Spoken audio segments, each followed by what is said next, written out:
34 years ago, on August 26, 1991, Bret Saberhagen made Major League Baseball history, recording a no-hitter in a 7-0 shutout win over the Chicago White Sox. It was the last time a Royals pitcher accomplished that feat.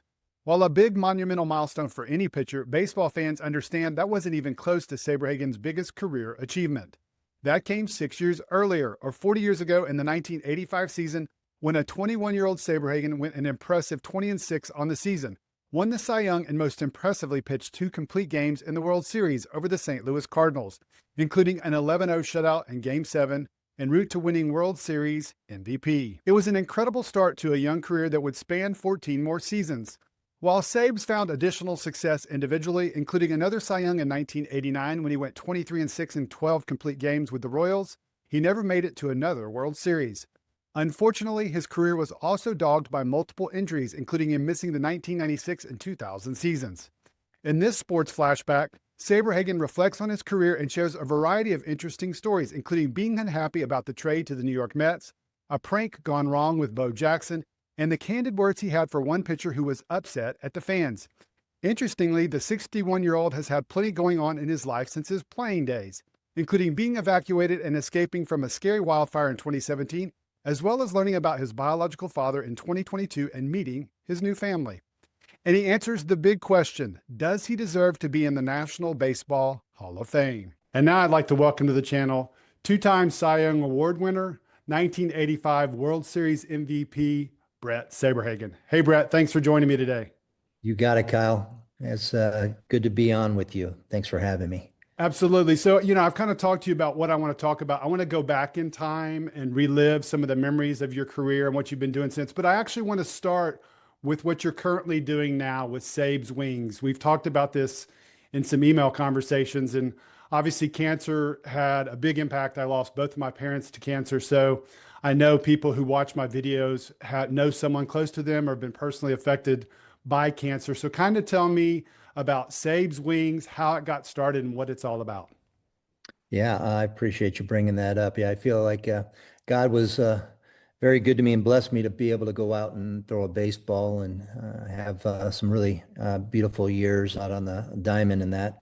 But I think he had a bigger plan for me, and that is what we're doing now with Sabes Wings and helping families that are going through cancer. And the reason why we started up our nonprofit called Sabes Wings, it's a nickname, Sabes, and then the wings that lift those people up that need help, was due to the fact that my wife, Candace, her third diagnosis, the treatments didn't work, and we had to do an experimental treatment for her that fortunately helped and worked, and but it was out of pocket cost of upwards of $20,000 a month.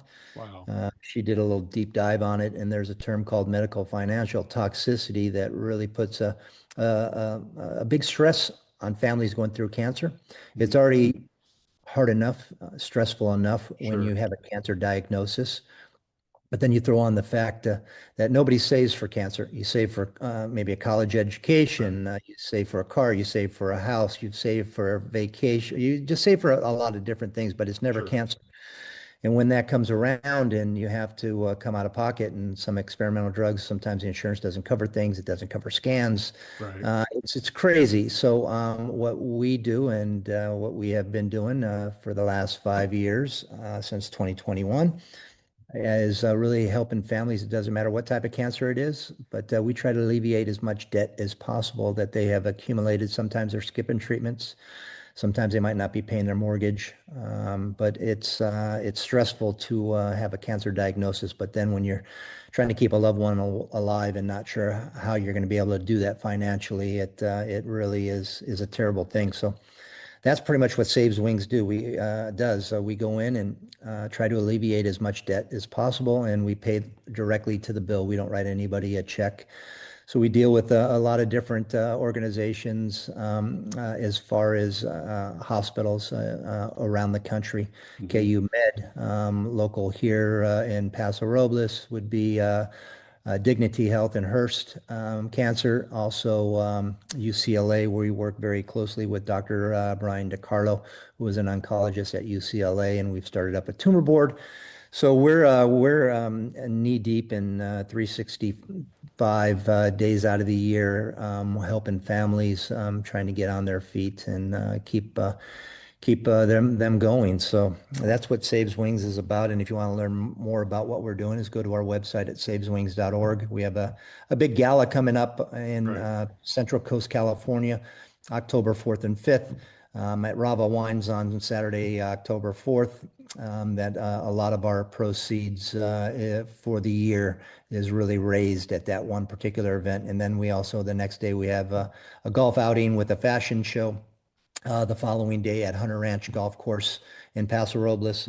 So yeah, those are our big days and our big earnings to try to keep everybody funded and not turn anybody away. So we do other things, but that residual income, we're still working really hard to have that throughout the year rather than just relying on one event because we have helped families in 24 states so far, and it keeps growing as we speak. So Right.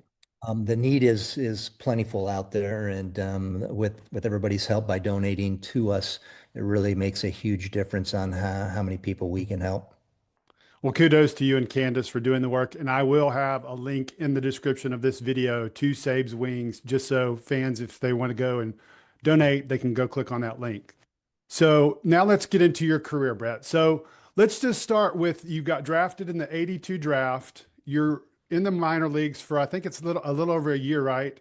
And then tell me kind of about the call up when you knew, because I was just watching a Mark Gubaza video and I saw how it kind of played out with you learning about you guys going to the major leagues. So kind of tell me about that and living with George Brett to start off. Yeah, 1982 was drafted by the Kansas City Royals as a shortstop, actually, and I had some arm problems my senior year, trying to impress the scouts early on, and wasn't ready for it. So I had some tendonitis in my shoulder, and by the time I got back on the mound, I wasn't throwing the ball as hard as I was. Scouts kind of dwindled, and there was only one scout that really kept following me and seeing my arm progress and get stronger and the velocity come up. But drafted in the 19th round as a shortstop in 1982. We went on to the playoffs after the draft, and I pitched 3 out of 4 games and threw a no-hitter at Dodger Stadium. And the Royals, my stock actually went up after that. And the Royals said, we're not going to use you as a shortstop, but if the pitching thing doesn't work out for you, we'll give you that opportunity to play shortstop. So I didn't sign until late August after my high school year in 1982 and didn't go to rookie ball that year. I actually went to instructional ball, which was late September, and played in their instructional league, which was for the higher talented players, 40-man roster guys. So my first year in the minor leagues was 1983 and went to spring training in Sarasota, Florida. It's when well, actually instructional ball, Gooby and I became good friends, Mark Gubazaw. And yeah, that year I started off in single A, pitched there for 3 months, got called up to double A, a little bit past halfway through and finished off the season in double A in 1983. So that following year, I went to spring training as a non-roster player in the big leagues and at big league camp, and just hoping to make the triple A team because I finished off with that double A team the year before. So Right. number 53, kind of with all the other high number non-roster players. There's a few of us and some of the 40-man roster guys. But it was awesome being in spring training. I got some starts and really showcased what I was all about. And the end of spring training, Dick Hauser called me into the office, and again, hoping that he was going to say, "You're going to AAA." He basically said, "Hey, we're going to use you in the bullpen to start the year with the big league club." And so I turned 20 years old April 11th. So the first week of the big leagues, my first year in the big leagues I was 19 years old for the first week. So it's kind of cool to be a teenager, still being a teenager, being in the big leagues. So 94 it made it really a much easier transformation from the minor leagues to the big leagues, having Mark there alongside me, because I had a guy to do everything with. And Right. he, George Brett, since we made the team, both of us expecting us, he was probably a little more hopeful to go to the big leagues. but again, wanted to go to AAA. I think both of us had our eyes set on AAA. And so when we got that call up, it made it easier to do stuff together. But we didn't have a place to stay because it was very unexpected. And George says, you can come and live with us. And then after a month of driving him crazy, he found us a place down on the plaza. So we rented out an apartment uh, on the plaza, Gooby and I together. And then we actually made the playoffs that year against Detroit Tigers, who ended up winning the World Series that year. But the last month of the year, our lease was up for the apartment, so we didn't have it for postseason. So we moved back in with George and stayed with him a week or so until our postseason was over. But yeah, George was kind of, I think he'd rather be considered a big brother, but kind of one of those father figures. He did that a lot for a lot of players coming up. Really took good care of them and made sure that they felt comfortable. We had a great nucleus of guys on that 84 team, with some veteran guys and some middle of the road guys. Hal McRae and was always another great one to have around. You know, of course, Frank White and Willie Wilson and Quisenberry and Bud Black was established. So we had a good nucleus of guys that really we kind of looked at to see how they went about business and really emulated a lot of what we did and how we trained and how we got ready for starts because of a lot of veteran guys being around. Okay, so that 84 year I have, you had, you know, you pitched 157 innings, you went 10 and 11. So kind of just give me a sense going into that second season.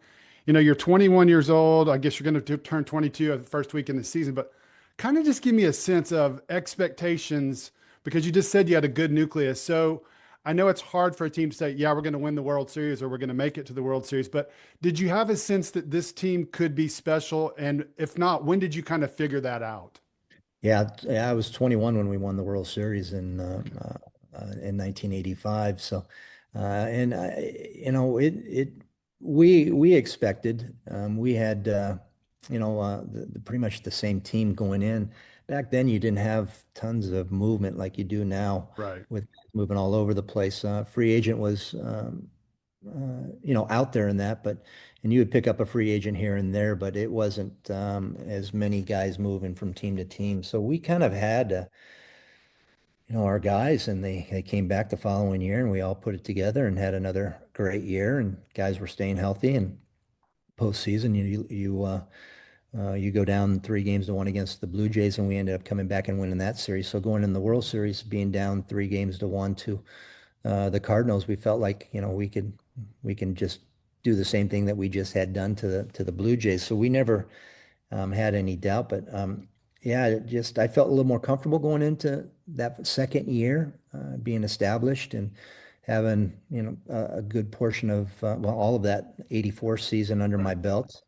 And so just felt very confident going into that year. So and the postseason made it. I'd say the one thing that kind of took my mind off of the stress at times was Drew was born prior to Game 6 of the World Series in 1985. So the first child being born, with uh, my wife at the time, Janine, being pregnant, really was able to. When I got away from the ballpark, I was more focused on how she was doing. And then when he was born prior to Game 6, I was actually at the hospital before I came to the ballpark in Game 7 and really able to kind of remove myself. But once I got to the ballpark, that's when the nerves kind of hit. And you understand that Game 7 is you win and you're world champions. If you lose, you're probably not going to be remembered unless you do something silly out there. So yeah, it was a magical season that 1985, and a lot of great players, and we all stayed healthy. Yeah, so let's talk about. I mean, I have you. You know, you went 20 and 6 that year, and one of the most incredible stats that I see is in the 33 starts, there were just 3 games where you didn't go 6 innings. 3 out of the 33. So it's like I think back to then and versus what we have today, and we'll talk about that a little bit later. But that was just like, you were a workhorse. You were out there pumping out innings. So then we go to you guys get to the World Series. You pitch game three, 9 innings, 6 hits, 1 run, 8 Ks against a lineup that had Willie McGee, Ozzie Smith, Jack Clark, Terry Pendleton. So kind of tell me about, because I want to get to game six and the birth of your son, but tell me about that game. I mean, it's like the spotlight, it's the biggest stage for all of baseball. And there you are standing up on the mound as a 21-year-old kid taking, the spotlight. So kind of tell me what that was like for you. And again, losing the first two at home and then game Right. three on the road in St. Louis. So we went to St. Louis and it was weird. There was a lot of confidence in that room that we weren't going to lose. And we never hung our heads. We never got down. We actually did a lot of stuff off the field. So I think that made us really a tight-knit unit. We did on off days, we get together, families, kids, pool days with the kids and that. And so it was a close group of guys, and we just never said never. And that game, we felt very confident. I went out and had a veteran guy behind the plate, Jim Sundberg, which really we were always kind of on the same page of what I wanted to throw and what he thought was working that particular day. We ended up going out and winning that game. I think it was 5-1, if I'm not mistaken. Right. Yeah, and then having a couple more games there, winning one and losing one, and going back home, knowing that we had to win both games at home, being down. So, yeah, we just never said never, and just felt very comfortable. I don't know. And that St. Louis team was really kind of an identical team to us. It was built around good, solid defense, some speed, and really strong up the middle. They had an amazing catcher with Porter and Ozzie and Terry Pendleton at third, but very strong out in center with, I believe, Willie McGee. So they had some Right. speed. They had a really good defense, and they'd swing the bat, and score some runs from time to time. But we were kind of built. It was, if you could say there's two teams that were kind of very similar, it would have Mhm. been that 85 St. Louis Cardinal team and our team, the Royals, in 85. Okay, so then we go, you won game three. So then we get to that game six. And so were you at the hospital with your son for the birth, or were you actually at the stadium for the game when that crazy the Don Dinkinger call happened? I just was curious where you were in relation. Drew was born early in the morning, and it was a night game, game six. So I came to the ballpark after Drew was born with cigars in hand and passing them out, and very excited about that. But yeah, I was in the dugout with the team for game six, and of course, after game six was over with, back to the hospital to be with Drew. And but yes, it worked out great because she didn't have Drew while we were on the road in St. Louis. Right. It would have been something I probably would have gone back for unless I was pitching that game. But it was God took good care of us there as well. Making sure that we got home and had the baby before game six. So really didn't miss any baseball whatsoever. It worked out very well. All right, so then we go to game seven, and it's 11-0 win. But your stat line for the series in those two games, 18 innings, so two complete games, 11 hits, one earned run, one walk, 10 Ks, and both wins. So, I have a 21-year-old daughter. That's my youngest child. And I think to achieve something at that age, you're the World Series MVP, all these things at 21 years old. Did you grasp the magnitude of it then, or now reflecting back on it, you just go, I can't believe that all happened my second year as a 21-year-old kid. Yeah, at the time, you really don't put things into perspective. And our first year, well, my first year in the big leagues, we go to the postseason and lose to the Tigers, and then second year we win the World Series. So it seemed like we were going to be in postseason quite a bit, and not actually getting back to postseason until 1995 with I had some arm problems. I just hurt my arm with the Rockies and that, and then going back to the playoffs again with the Red Sox, but not the same healthy arm that I had when I was in the American League with the Royals. So, yeah, you just expected to win and win quite a bit, and it never happened after 1980 85, going back to the World Series. So when you're retired, you can kind of reflect. And again, I like to, when I talk to younger kids and high school kids and basically go, okay, picture yourself at 19 years old. What do you think you'd be doing? You think you'd be pitching in the big leagues at 19? So I think that's an amazing achievement Yeah, that I accomplished. And no, it's right place, right time again. I don't think if I was with another team, I would have been in the big leagues at that particular time. But there were some veteran guys that were hurt. Dick Hauser, decided to give me a chance and see what I could do, and I didn't let him down. So yeah, it was. Uh, Looking back, yeah, very astonished that I was able to handle the pressure and be able to go out and do what I was supposed to do. But honestly, you get nerves and stuff prior to the game, and then once you get on the mound and you right. you start pitching, you kind of zone everything out. You kind of doesn't matter how many people are in the stands, and actually it does because if there we've gone to Cleveland a few times at the old stadium and it held 73,000 people, and if there's 6,000 people in the stadium on a particular game, you would hear each one of them. So the more people that were at the stadium, the less, certain people would get drowned out. But if it wasn't a packed stadium at times in Cleveland, it was in the old days, you could hear all of them. So, but I always love that kind of banner from the fans and going out, and it would actually kind of like wake me up a little bit. You don't want to wake the sleep in line if I wasn't having my best stuff that day. So, um, uh, yeah, I always felt that when I was struggling a little bit, it was easier to motivate myself rather than motivate myself when I was pitching well. So, Right.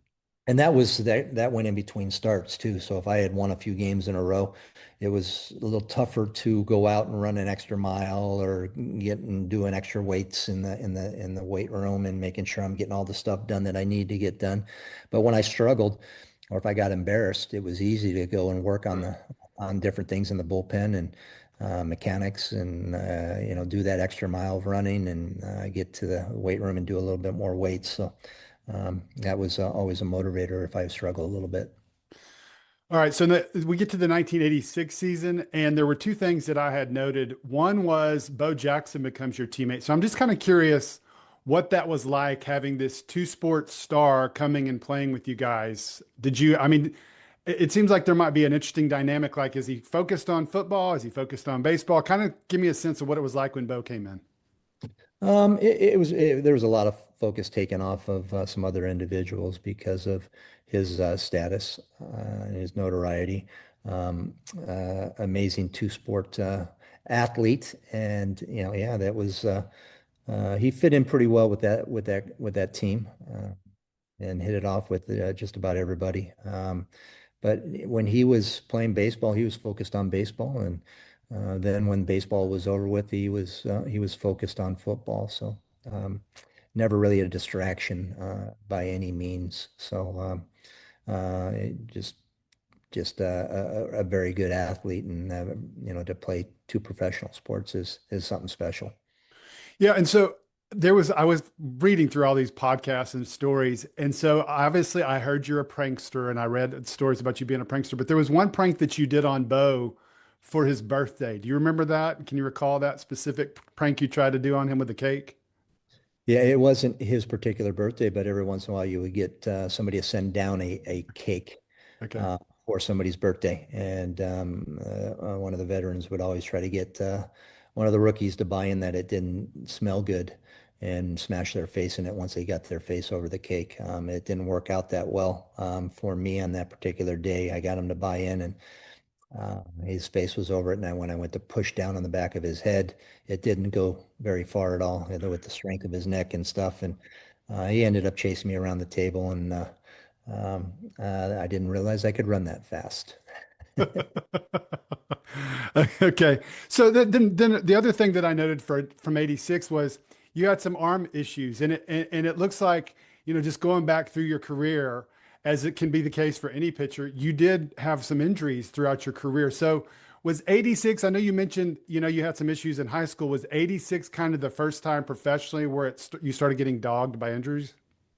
Yeah, 86 was that first year, and after winning the World Series MVP and Cy Young in 1985, my mindset was to go out in 1986 and prove that I was worthy of those accolades, and didn't really prepare myself as much as I probably should have in the off season. So again, trying to come to spring training and uh, just going, not working my way into throwing as hard as I was.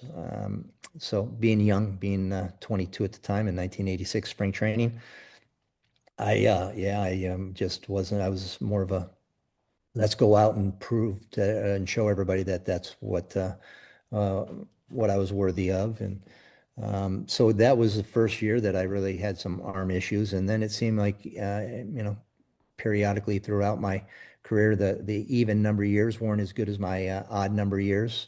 But then towards the end of my career, I missed a lot of playing time. I missed all of 2000 because of a shoulder surgery. I missed all of 1996 because of a shoulder surgery.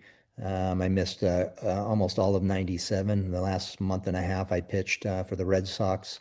I only pitched in 3 games in 2021. So I missed a lot of games due to some injuries with my shoulder, and when I was with the Mets, towards the second half of the season, I tore my meniscus in my knee. That ended that career. I had some finger issues when I was with the Mets as well. So yeah, so the first my playing days with the Royals early on, up until 1991 through 91, was when I played with the Royals. Some minor stuff in that, but as I moved on, I had some more big issues, especially with the shoulder and having surgeries and that. Decent years out of that, but it wasn't the same after having a couple surgeries the winter of 95, and then in May of 96, I had reconstruction done. So back-to-back surgeries really made it difficult for me to go out and be that guy, as you said, throwing 7, 8, 9 innings. I think before my first surgery, I had 71 complete games. I might have had one complete game after my shoulder surgeries that I had in 1996. So I still wanted to go out and pitch as long as I possibly could, but the shoulder made it difficult to really be that complete game pitcher after that. Yeah, I want to talk about, there was one season that I think was statistically your best season. That was 89. You had 35 starts. You went 23-6, 2.16 ERA, 12 complete games, which was the most in Major League, and 262 and a third innings. So I know the team didn't itself get back successfully to the playoffs, but obviously you had some individual success. And that year, you won the Cy Young again. So kind of just tell me about that season and how it compared to that first season in 85 when you did win the Cy Young, you won the MVP, but your team found success as well. But in this season, they didn't. Yeah, so after the All-Star break, we were somewhat close in the pennant race, and we had 4 starters that were doing well, but we had our fifth guy in the lineup was kind of in and out, and couldn't really find that fifth guy. So the 4 of us, and I know it was Gooby, myself. I'm not sure if it was Danny Jackson, and I'm not sure who else was with us in that particular season, but we went to the manager and said, and again, I don't recall who was managing at the time, and said, "Hey, we feel like we could go on a 4-man rotation and leave out that fifth guy." And that's exactly what happened. We went on a 4-man rotation after the All-Star break. I won 8 games in August, and that second half of the season was amazing. And actually, I had 22 wins in the last game of the year. It didn't matter to us. And Jim Schaefer at the time, one of our coaches, came up, and there was some money involved for the for the if you finished first, second, third place, if you made playoffs in that. And the coaches, we get some money. If we finished second place by ourselves, they were going to get a little bit more money. So I didn't want to pitch. I didn't feel like I had anything else to prove that particular year in 1989, and had won 22 games. And they asked me to go out and pitch the final game, and just to make sure that we would win. And again, it's never a guarantee that you're going to go out and win, but they felt pretty comfortable with me going out there and pitching. So I ended up going out and pitching that last game, which I ended up, winning my 23rd game. So I won one more game and some better numbers, and so yeah, it all worked out. But it was more for the coaching staff that final game. And so the Royals team record of 23 wins. I believe it's still a team record there. So uh, and who knows if that'll ever go down the way it's tough now to get a lot of wins. And when you get 20 wins nowadays, it's a huge accomplishment, just because the fact that you're not taking the game into the later part. The pitchers aren't, the starters aren't, and there's a lot of things that can happen to a lead if you come out of a game after the sixth inning. When you got to get nine more outs, there's a lot of things that could happen. So I always wanted to go out and finish what I started, because I felt like, and not that our bullpen was bad or we didn't have really good closers and that, but I always wanted to have it in my hands and Sure. have it up to me. So I remember Kevin Apier came up as a rookie and came out of a game after six innings, and I think we were winning, I don't know, 4-2 or something. And he was very happy with his start, and he came out, and the bullpen came in and gave up the lead in that, and he was pissed. And I went up to Kevin and I said, "Hey, listen, Kev, if you come out of the game and you don't complete it, you can't be upset with what happens. They're your teammates out there, and the only one you have to blame is you not going nine innings. So figure out a way to go deeper in the game and get it to the closer first off. And if you can't finish it off yourself, you know, uh, whatever happens is you got to deal with the circumstances. You can't be pissed off with your teammates." So he grew up, I think, after that conversation, but. And he went out and it was a great pitcher for the Royals for his career while he was there, and had a great career himself in the big leagues. All right, so we go to 91 and 34 years ago yesterday. So 34 years ago yesterday, you pitched your only career no-hitter against the White Sox. So talk to me about that game, because obviously it's a milestone moment.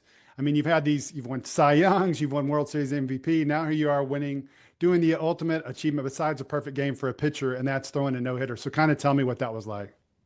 Well, I always say that you've got to be good to throw a no-hitter, but you also have to have some luck. There's a lot of great pitchers that have put on a big league uniform and haven't not a no-hitter. I think Nolan has seven, and that's just an amazing Yeah. accomplishment in itself. But that particular game, I had been close on numerous occasions and taken perfect games into the later part of the game, into the eighth inning, and never accomplished either a no-hitter or a perfect game up until that point. And when I got into those situations previously, I always focused on how many outs I needed to get. So later in the game, it's like, okay, now I need six more outs. Now I need five more outs. With this particular game, once I got to the seventh inning, uh, I really focused in on pitch to pitch and with each hitter that was up there. So I wasn't thinking outside the box where it's like, okay, I just need Right. to get this guy out for another few more outs. So uh, I was really, really focused in on who was up, what the count was, weaknesses and my strengths and what was working for me, and work pitch to pitch rather than out to out that I needed after the seventh inning. And it was really the difference. And It's kind of cool finishing off that game. Frank Thomas, Hall of Famer, made the last out of the game and threw him a curveball, breaking ball down and away. And he actually broke his bat on a couple hopper, one hopper to Terry Shumpert at second base. But after the game, he ended up signing that bat and sending it over to me, which I thought was a beautiful gesture. Uh, Absolutely. and a class act, Frank Thomas. So they had some pretty good players on that White Sox team. But yeah, it just really one of those magical nights that things just really worked, and a little more focus and concentration towards that ending of the game. Okay, so then the following season you go to the Mets. And so I was just kind of curious, like how that worked for you, because obviously you had played your entire career with the Royals. You win the World Series, you're two-time Cy Young. So all this thing, your history is tied to the Royals. So at what point in there are you talking with your agent, or are you thinking about exploring the possibility of leaving Kansas City? No, I was traded. Herc Robinson was the manager, and he didn't have the balls to call me. He actually made the assistant general manager, Hendricks. Why am I drawing a blank? Anyways, Herc didn't have the balls to call me, and he came out in the paper actually a couple of days before, saying, Bret Saberhagen is not being traded. He's not going anywhere. And then come to find out about 3 days later, I guess that was the kiss of death, him coming out and saying that. Um, and yeah, Bill Pecota and myself got traded to the New York Mets in the offseason. So I always thought that I was going to finish my career with the Royals, and wasn't looking to go anywhere. I think I still had another year under my contract. Um, and it actually worked out. I actually became um, I grew up a little bit because being in New York really kind of with so many papers. Again, I didn't always do the smart things, but it really made me uh, grow up and see what baseball was outside of Kansas City. You had, two papers, I believe, at the time in Kansas City. New York had five papers, and they were always in and around, and you never wanted to be on the back page unless it was a no-hitter or something like that, because the back page was usually something bad happening. But anyways, I was fortunate to play in New York. I was fortunate to play with the Boston Red Sox, and I really loved playing with the Rockies. Unfortunately, with the Rockies, that's kind of the start of my shoulder issues and that. But our starting rotation with the Mets at one time was Sid Fernandez, Dwight Gooden, myself, David Cohn, with Johnny Franco in the bullpen. We had a pretty good team, and we just never gelled off the field together. Again, there was a bunch of us that really gelled, but it wasn't like what we had with the Royals, where we had 25 guys and everybody would be on the same bus together. And it just we tried to really get everybody together. Johnny Franco was another veteran guy, myself, and to really blend and gel. It just never happened, and we had some injuries. I was injured quite a bit with the Mets, but it was kind of interesting to see the East Coast and play for a couple of East Coast teams. The passion that the fans have with being on the East Coast. It's again, I'm not saying that the Midwest doesn't have very passionate fans, but um, it was kind of amazing to be in that older ballpark at Fenway Park, and just really see the history there. So again, looking back, I thought I was going to play for the Royals my whole entire career, but I really feel blessed to have played for some really great teams, and I made some unbelievable friendships throughout my journey of playing professional baseball. All right, so then we're going to go ahead and skip ahead to when you retired. And after the 2001 season with Boston, you talked about you had those injuries. So when you retire and you look back on your career, I mean, there's one where I see you had surgery involving a titanium anchor being drilled into the bone in your right shoulder. So it's like your commitment to doing this, because you had found so much success early on. You win the World Series that second year, win the two-time Cy Young. And then, as the career goes on, you have these injuries. So when you look back on it, you're like, do you wish that you had it to do over again? Do you wish that you played in an era where the pitch count and today's era where you don't get to pitch 9 full innings because it may have preserved your career and you may have lasted longer and you would have been more durable? Or are you just content with what you got to experience and knowing that that was just the time that you grew up in? Yeah, it's a really good question, but I really feel blessed that I was able to play in the generation that I did. And again, you look back and you have, the injuries that I had.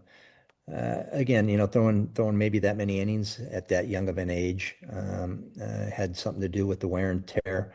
But you know, I put on the big league uniform for a lot longer than I ever expected. I was hoping to get to the big leagues. And then once I got there, it's like if I could last 4 years, I would be very happy. And being in the big leagues, some people say is a 16-year career. I was there for 18 years, but two of them were completely washed because I didn't play at all. Right. In the second half of my career, I had to become more of a pitcher rather than a thrower. I always felt when I was younger and before my surgeries that if I had all three pitches when I started a game, it was going to be a lot of fun that day.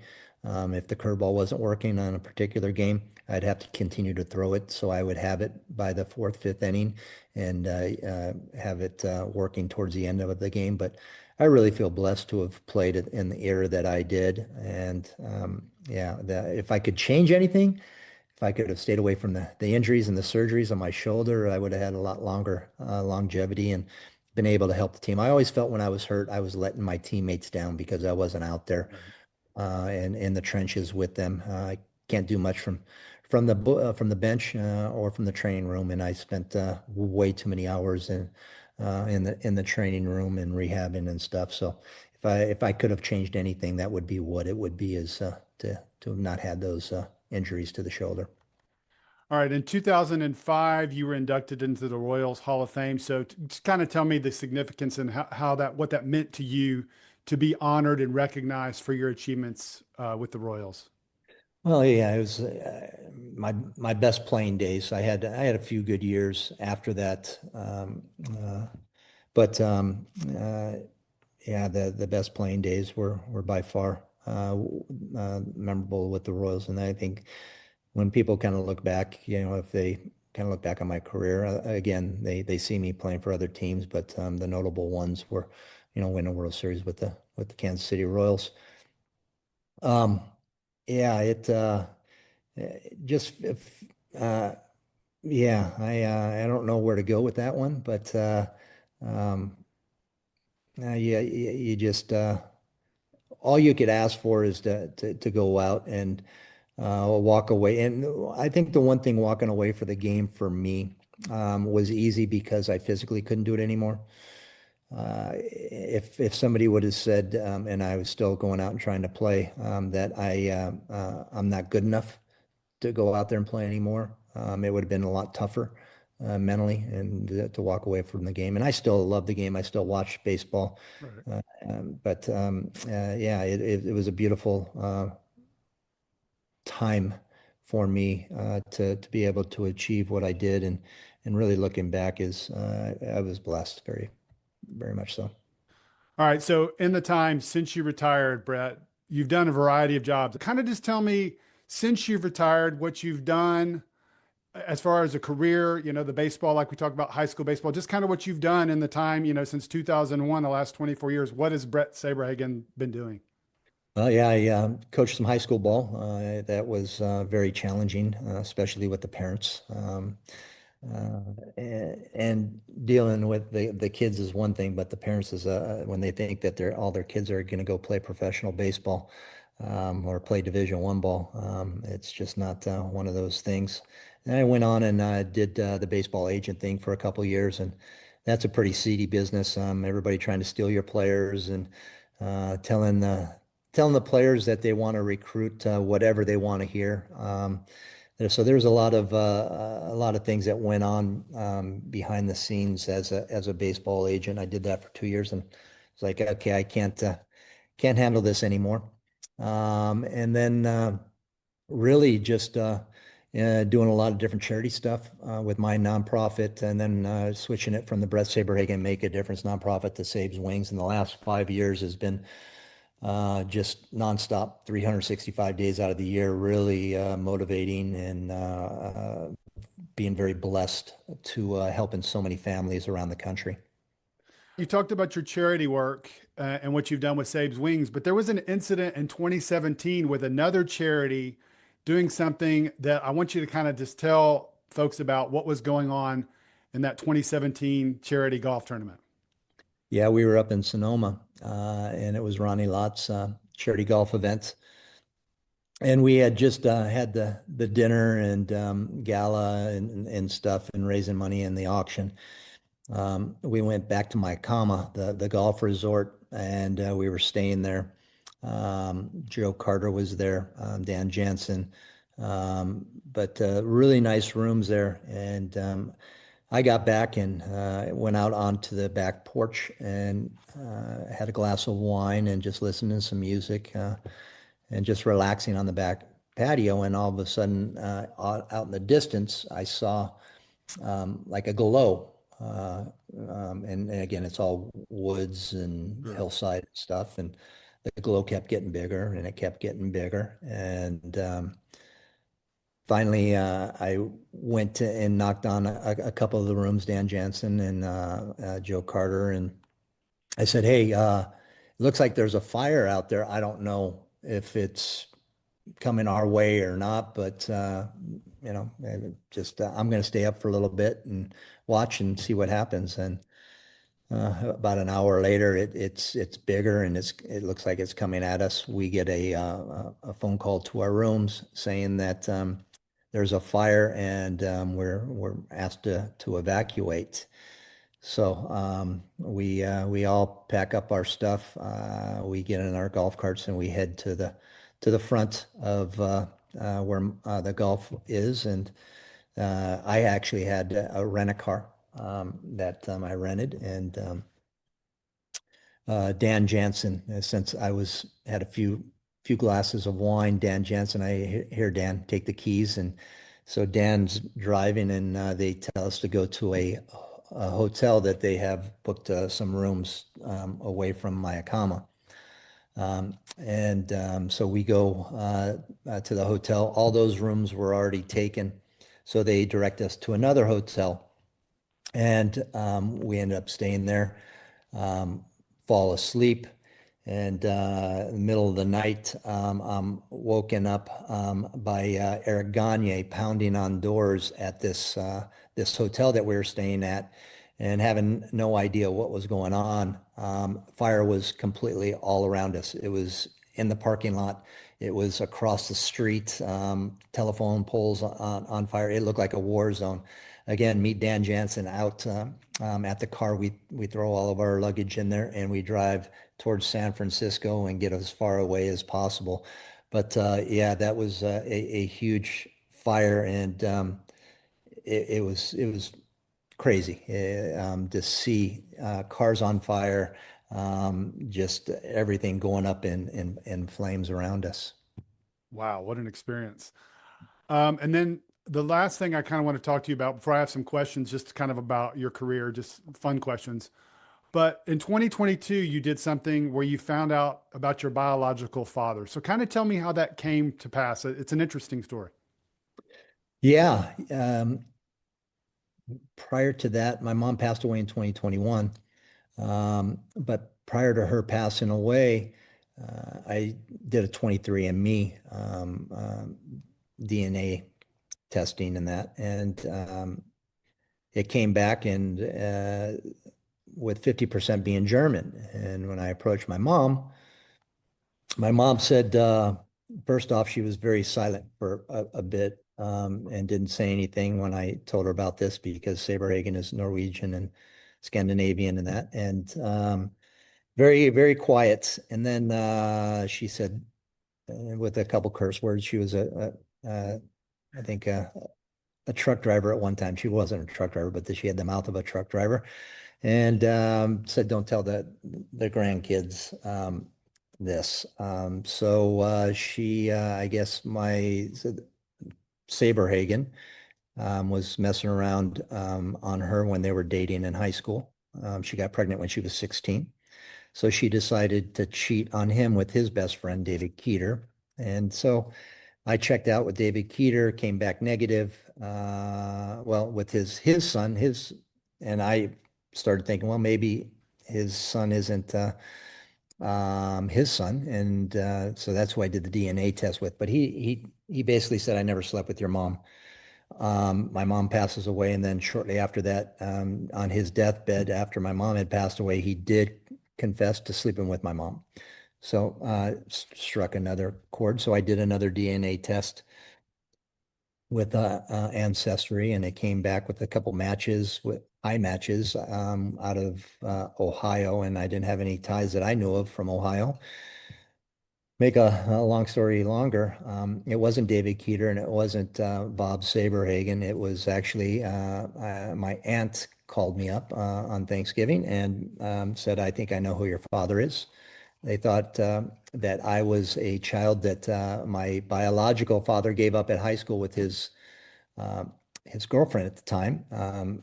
But it wasn't me. My mom was my mom, Newhouse. But come to find out that my mom had slept with another person, and his name was Robert Spooler. So Robert Spooler was my dad. My dad passed away at 28 years old on the golf course. He got struck by lightning and died on the golf course at 28 years old. And there is the beautiful part about this is that I was an only child as far as I knew growing up. Come to find out, I have a brother and a sister that are younger than me. They live in Indiana and in Chicago, and have a beautiful relationship with them now. And there's more to the story, but the book will be coming out sometime in the next year. My life story and all the way through all of this. But yeah, it's unfortunate that never really knew him, and he is. I have a great relationship with his wife, and she's still around, never got remarried, and she's shared a lot of stories with me about him, and also my aunt has shared many stories about my biological dad. So yeah, I should be Bret Spooler, not Bret Saberhagen, but I think when my mom got pregnant at 16 years old and had to go to my grandfather and say that she was pregnant. She chose the one that she was dating rather than the three that weren't even at her high school and at a different high school. So she got around a little bit, very promiscuous, and just decided to choose the one that she wouldn't have to do any more explaining other than just she was with one particular guy, which we know now that is multiple guys. Wow, what an incredible story. Well, I'm glad you got to connect. That's cool to hear connecting with your siblings that you didn't even know you had. So I want to wrap up, Brett. I really appreciate you taking the time to visit with me. I want to wrap up with just a couple of questions, just some fun questions. Well, this is a serious question, but I think it's just appropriate. Bret Saberhagen in the Baseball Hall of Fame. What are your thoughts? Because I know just looking at the current way they measure things with the war and all the different things that they talk about, your numbers stack up pretty well to current Hall of Famers. So I know you'll probably be modest, but I'm just kind of curious if you were just a 30,000 foot view and looking down on your career going, okay, this guy won two Cy Youngs, won a World Series MVP, all these statistics that we've talked about. It's not the number of wins, but as those new statistics show, they're weighting things differently these days. So kind of give me a sense of, where you think if you deserve just on merit on who you were as a player being in the Hall of Fame. If you take away all the time that I spent on the disabled list or not pitching, and you take that amount of years that I actually was healthy and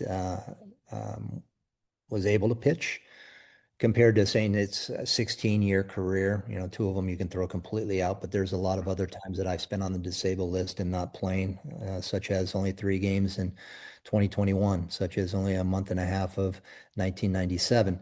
And then numerous other times being on the disabled list with the Mets and with the Royals. If you take my numbers and how many innings and starts that I had, you can put them up with some of the Hall of Famers and have a case there, but it's really up to the people that vote on whether I should be in it or not. I feel very blessed to have played, like I said, one day in the big leagues. If I ever get into the Big Boy Hall of Fame, it would be a true honor. But that is really up to the people that make those decisions and vote on the veteran committee and stuff like that. So we'll see what happens in the future. All right. One couple more questions. Through the years, did you have a favorite teammate and why? You know, every team that I played with, I had a favorite teammate. Gooby and I were tight when I was with the Royals, and we're still very close and talk periodically. Then you go to the Mets. Johnny Franco was a dear friend.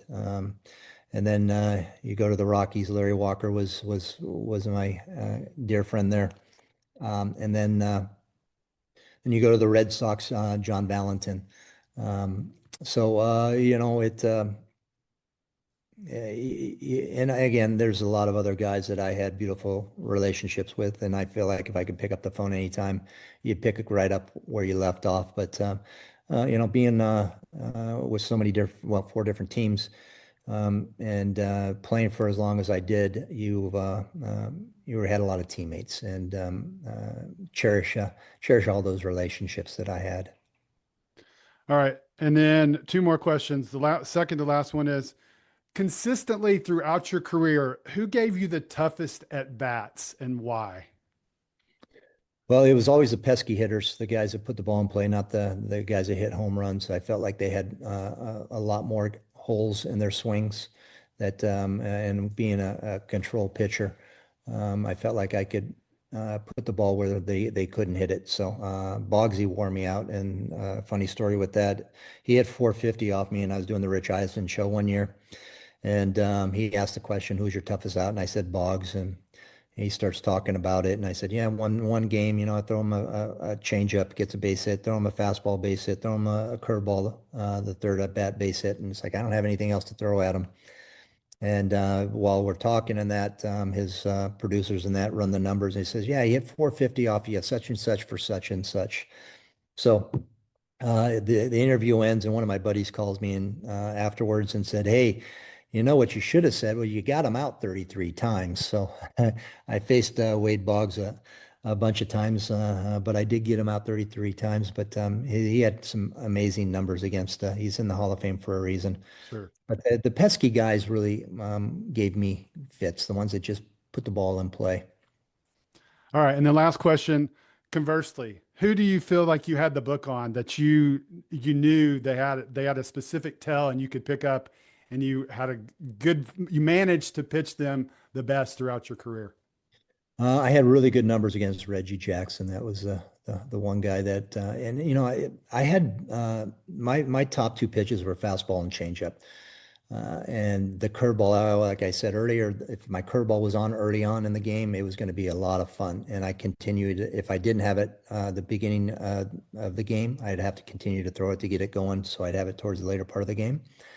But I really had more success against left-handed. I felt left-handed hitters because my changeup was so good, and I could throw it at any count. And so I throw more fastballs and changeups to left-handed hitters, more fastballs and curveballs to right-handed hitters. And if I look back on my career, if I probably should have thrown the changeup a little bit more to right-handed hitters than I did.